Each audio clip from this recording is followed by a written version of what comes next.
आपका दिमाग अगर कमजोर है तो दुनिया की कोई ताकत आपका शरीर खोखला होने से नहीं रोक सकती। मैं सिर्फ ये आपको कहना चाहता हूं कि ओजस्वी तेजस्वी तपस्वी भारत, स्टिल माइंड, स्थिर दिमाग बहुत ताकतवर होता है, वही स्टील बॉडी को जन्म देता है। मैंने रामायण पे भी सेशन लिया, गीता पर भी लिया। मैं लगभग हर धर्म को जानता हूं और धर्म के बारे में बहस बिल्कुल नहीं करना चाहता। मेरा सिद्धांत है, जो धर्म के बारे में थोड़ा जाने को बहस नहीं करेगा, क्योंकि उससे जिंदगी पूरी जिंदगी कम पड़ जाएगी, 100 साल भी कम पड़ेंगे। ना धर्म के बारे में बहस करूंगा, ना राजनीति के बारे में बहस करूंगा। चमत्कार की उम्मीद मत करो, खुद प्रयास करो। अगर आप भगवान को रोज देखना चाहते हो तो अपना पसीना देखो, तो आपने मेहनत से कमाया हो, धूप में बैठकर नहीं। आपका दिमाग अगर कमजोर है तो दुनिया की कोई ताकत आपका शरीर खोखला होने से नहीं रोक सकती। शरीर खोखला होना तय है, चाहे आप कितना ही ध्यान रख लो शरीर का। वो तो सुबह उठ के जी ब्रेकफास्ट में सब्जियां लेते हैं जी, फ्रूट लेते हैं जी, फिर उसके बाद में एक्सरसाइज करते हैं जी, उसके बाद में टाइम पे सोते हैं जी, सब कुछ करते हैं जी, लेकिन फिर भी हार्ट अटैक से चल दिए जी। LIC का इंश्योरेंस था तो आज घर में सब ठीक है। यहां दिक्कत थी, यहां उसी को ठीक करने के लिए मैं आया हूं। हमको लगता है कि एक्सटर्नल चीजों से सब ठीक हो जाएगा ना, बिल्कुल वैसे ही जैसे हमारा घर अगर ठीक हो तो हम खुश रहें, हमारी डाइट अगर ठीक हो तो वो प्लेजर है। प्लेजर, क्वालिटी ऑफ लाइफ और कंफर्ट ऑफ लाइफ में डिफरेंस होता है दोस्त। क्वालिटी ऑफ लाइफ यहां से डिसाइड होती है और कंफर्ट जो आपके बाहर है उससे। हम तो कंफर्ट में ही जीते हैं जी। हाँ, मान्यवर का पजामा कुर्ता लाए हैं, क्या बात है। और पेट में बनी हुई है बहुत भयंकर हालत खराब, पेट फूला हुआ है, ये मान्यवर का कुर्ता फट गया, समझिए। मैं सिर्फ ये आपको कहना चाहता हूं कि ओजस्वी तेजस्वी तपस्वी भारत, स्टिल माइंड, स्थिर दिमाग बहुत ताकतवर होता है, वही स्टील बॉडी को जन्म देता है। शरीर चलता रहना चाहिए और दिमाग रुका हुआ होना चाहिए। शरीर चलता रहे और दिमाग रुका रहे, अगर ये होगा तभी बात बनेगी। एक चीज जो मैं चाहता हूं, सिर्फ एक चीज मैं चाहता हूं कि आप हर दिन भगवान का दर्शन करें। और मैंने रामायण पे भी सेशन लिया, गीता पर भी लिया। मैं लगभग हर धर्म को जानता हूं और धर्म के बारे में बहस बिल्कुल नहीं करना चाहता। मेरा सिद्धांत है, जो धर्म के बारे में थोड़ा जानेगा वो बहस नहीं करेगा, क्योंकि उससे जिंदगी पूरी जिंदगी कम पड़ जाएगी, 100 साल भी कम पड़ेंगे। ना धर्म के बारे में बहस करूंगा, ना राजनीति के बारे में बहस करूंगा। एक बात बताता हूं, अगर आप भगवान को रोज देखना चाहते हो तो अपना पसीना देखो, तो आपने मेहनत से कमाया हो, धूप में बैठकर नहीं। हर दिन आपको भगवान के दर्शन होना शुरू। खैर, कई लोगों को लगता है ना कि हम तो जी वो फलाने मंदिर में गए थे जी, 5100 रुपये का प्रसाद चढ़ा दिया जी, अब तो सारी दिक्कतें सॉल्व हो जाएगी। तुमसे 2 घंटे पहले वहां 51,000 का प्रसाद चढ़ा के गया था कोई, और 2 महीने पहले 51 लाख का, और उससे पहले इंटरनल चंदा आया था 51 करोड़ का। उनकी समस्याएं ठीक नहीं हुई, तुम्हारी कहां से हो जाएंगी। चमत्कार की उम्मीद मत करो, खुद प्रयास करो। अब मैं उस मुद्दे पर आ रहा हूं जो बहुत इंपॉर्टेंट है, कैसे साइकोसोमेटिक इलनेस को खत्म किया जाए, मैं उस मुद्दे पर आ रहा हूं।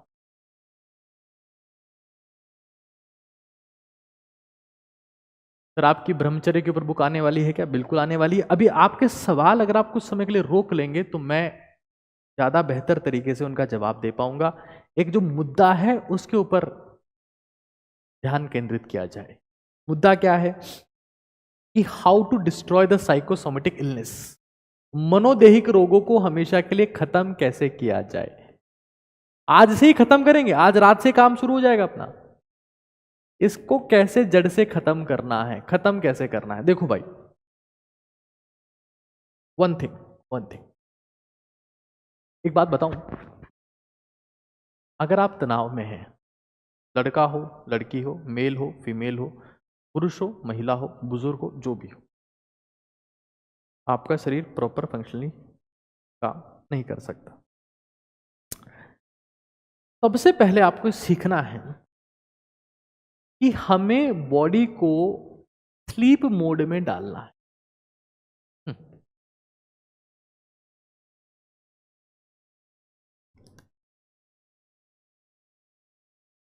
मोबाइल को स्लीप मोड में डालना आ गया, हाँ सर आ गया। एसी को डालना आ गया, हाँ सर एसी को भी आ गया। अब तो सर लैपटॉप टैबलेट सबको आ गया। खुद जब सोते हैं तो तनाव में ही रहते हैं, कुछ विचार चलते रहते हैं, नींद उथली उथली है।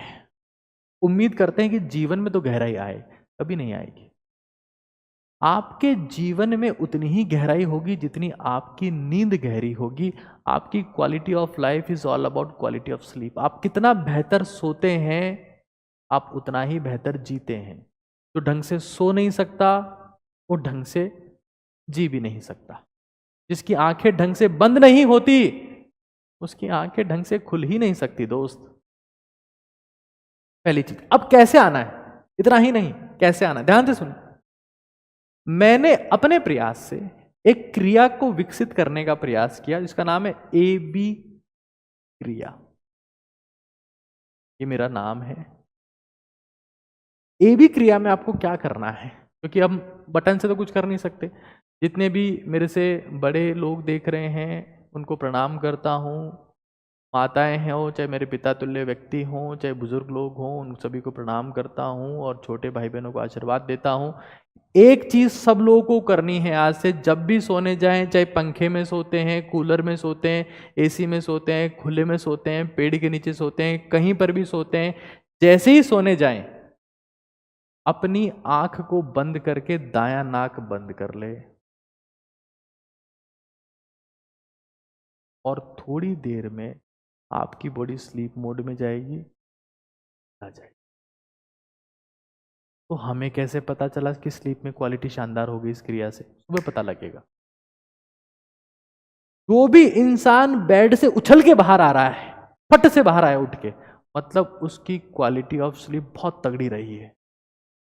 लेकिन जिसको बेड से उठने में आलस आ रहा है, पहले हाथ पैर मरोड़ रहा है, फिर सीधा हो रहा है, फिर घर वालों के ताने सुनने के बाद उठ रहा है, उसकी क्वालिटी ऑफ स्लीप बहुत बेकार है। मैं आपको फिर रिपीट कर दे रहा हूं। जिसकी क्वालिटी ऑफ स्लीप बेहतरीन है उसको साइकोसोमेटिक इलनेस नहीं होगी, और जिसकी क्वालिटी ऑफ स्लीप बेहतरीन है वो बेड से उछल के बाहर आएगा एक्साइटेड। आज करके देखो सर, कितनी देर करना है? कुछ देर नहीं है इसमें। मन किया कि अब सोना है, बॉडी को स्लीप मोड में लगाना है, दायां नाक दायां, फिर रिपीट कर रहा हूं, एक उंगली लगा ली और बाएं से श्वास आने दो और अपने आप नींद आ जाएगी और ये सब हाथ छूट जाएगा और सुबह जब उठोगे मुझे धन्यवाद दो। भारत में आज लाखों करोड़ों लोग नींद की गोलियां खा रहे हैं और इस धरती पर जन्म लेकर, क्योंकि हमारी बॉडी के पास में हीलिंग क्या है? देखो, आप पूरे दिन स्ट्रेस में गए, आप फाइट फ्लाइट सिस्टम में गए, सोते समय आपका ब्लड प्रेशर डाउन हो जाना चाहिए, बीपी डाउन, शुगर डाउन, सब कुछ डाउन होके सिर्फ वेगस नर्व स्टिमुलेट होनी चाहिए। और वेगस नर्व को अगर स्टिमुलेट करके सोना है, दायां नाक बंद, बाएं से आने दो, बेड से उछल के बाहर आओगे। ये मेरा प्रॉमिस है आपको। जब क्वालिटी ऑफ स्लीप, वरना जिंदगी नरक है, ये तय है, ये तय है, इसको कोई रोक नहीं सकता इस दुनिया में। आगे समझो, आगे समझो। जब हमारी जिंदगी में समस्याएं आती है तब हम लोग उन्हें अलग अलग नाम देते हैं कि इसके ऊपर किसी ने काला साया करवा दिया, कोई चुड़ैल का चक्कर लगता है, हाँ ये तो कई बार सच भी होता है, हाँ कोई टोटका करवा दिया, कोई जादू करवा दिया। बाबा जी के पास चलो, ज्योतिषी के पास चलो, ज्योतिषी बताएगा कि कौन सा समय चल रहा है। मैं मेंटली बहुत कमजोर रहा हूं, शक्तिशाली बनाया है। मैं भी स्ट्रेस से गुजरा, क्योंकि आप ऐसे माहौल में रहते हो ना, आप कमजोर रहते। मैं एक ज्योतिषी के पास में गया, ज्योतिषी बीड़ी पीते रहते थे, हाथ से नहीं, सीधी। मैं गया उनके पास में, बात है ये 2000, एक बार सिलेक्शन से पहले गया था, उसके बाद एक और बार गया, 2013 के आसपास गया हूँ, अब नहीं जाता हूँ। तो उन्होंने मेरी कुंडली वुंडली सब देखी और पैसे नहीं लेते थे वो। अब मैं कुछ, मेरे पास तब कुछ था भी नहीं थे, मैं 10 रुपये उनके पास रख के आया। मैं है ना मम्मी से उधार लेके गया था कि मम्मी मैं वहाँ जा रहा हूँ तो प्लीज़ मुझे दे दो, मुझे देना है वो, तो प्लीज़ दे दो। बोले कहाँ जा रहा है? बोले मम्मी बता नहीं सकता अभी, बस जा रहा हूँ। तो मैं 10 रुपये उनको दे के आया, but he gave me such an amazing advice जो मैं जिंदगी में कभी नहीं भूल सकता। वो मुझे एक ही बात बोले कि बेटा सुबह जल्दी उठा करो और पानी पी के तारों की छाया में दौड़ लगाया करो, तारों की छाया में, जब सारे तारे दिख रहे हों।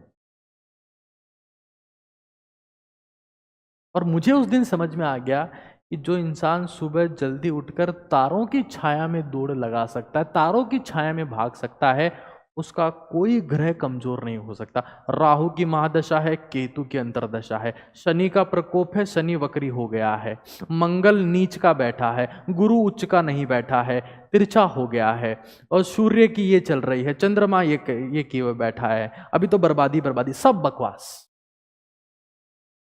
सिर्फ एक चीज, जो इंसान खुद तारों की छाया में, जिसके ऊपर तारों की चुनरी है, जब तारे चमक रहे हैं और वो भाग रहा है, एक प्लैनेट, एक ग्रह उसका कमजोर नहीं हो।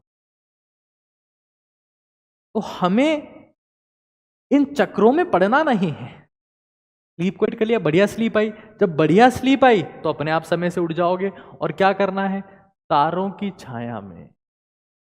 मैं फिर रिपीट कर रहा हूं, आजकल क्या समय आ गया है, बड़े विकट समय से हम लोग गुजर रहे हैं, जब हमें हमारे एप्पल वॉच की, हमारे सैमसंग वॉच की बहुत परवाह है, लेकिन हमारी बायोलॉजिकल वॉच की, हमारी बायोलॉजिकल क्लॉक की कोई परवाह नहीं है कि उस घड़ी का, जिसको हिंदी बोलते हैं जैविक घड़ी, उसका सत्यानाश हो रखा है, उसकी किसी भी चिंता नहीं है। उससे 1% किसी को चिंता नहीं। 1 बजे जोमेटो टोमेटो से ऑर्डर मंगा रहे हैं, कभी स्विगी से मंगा रहे हैं, कभी क्या खा रहे हैं, कभी क्या खा रहे हैं, और आपस में रील देख रहे हैं, मजे ही मजे कर रहे हैं। ये सब चल रहा है हमारे देश में। मैं गारंटी के साथ में कहता हूं कि जो इंसान रात को लेट खाना खाता है, उसे जहर खाने की जरूरत नहीं है। जो सुबह लेट उठता है, उसे जर्दा, बीड़ी, सिगरेट, शराब पीने की जरूरत नहीं है, अपने आप काम हो जाएगा। जो लेट खाना खाता हो, उसे बीपी, शुगर नपवाने की जरूरत ही नहीं, अपने आप हो गई है। Biological clock is very important. और बायोलॉजिकल क्लॉक ये कहती है कि सोने का सर्वोत्तम समय 11 से 5, आप लोग के हिसाब से कहा है। वैसे आइडियल समय 10 से 4 है, 10 से 4:30। और 15 दिन ये करके देख लो, आप ये महसूस करोगे कि आपकी जिंदगी में सिग्निफिकेंट परिवर्तन आ गया है। साइकोसोमेटिक इलनेस, मनोदेहिक विकार। आगे चलिए, हमारे खाने का समय फिक्स नहीं, हमारे सोने का समय फिक्स नहीं। अच्छा, कोई हमें बोले, हमारा बुजुर्ग घर का बोले कि भाई सो जा, बहुत देर हो गई है, लेट हो गए हो, हम उनको समझाने लगते हैं, यार हम इतने समझदार हो गए हैं। क्या आपको नहीं पता? It has become a fashion now that we are the night owls. हम रात के उल्लू हैं। तू जिंदगी में भी उल्लू ही बनेगा, ये मेरे से लिखवा ले आज। स्कूल समय में तुम समय से उठते थे, समय से खाते थे, समय से सोते थे, समय से पहनते थे, हर चीज समय से थी। एक प्रॉब्लम थी तुम्हें, होमवर्क पे सुताई भी होती थी, राम प्यारी लाल कर देते थे पीछे से टीचर्स, बट फिर भी जिंदगी में आनंद ही आनंद था। घर पे आने के बाद बैठ नहीं पाते थे, लेकिन जिंदगी में आनंद ही आनंद था। क्यों? क्योंकि समय पर सब होता था। और इसीलिए समय की बात में करते हुए एक चीज मैं आपको बताना चाहता हूं कि अपनी जिंदगी में थोड़ा सा व्यवहारिक धैर्य भी लाइए। हर चीज हाथों हाथ नहीं मिलती। धीरे धीरे रे मना, धीरे सब कुछ होए, माली सींचे 100 घड़ा, ऋतु आए फल होए।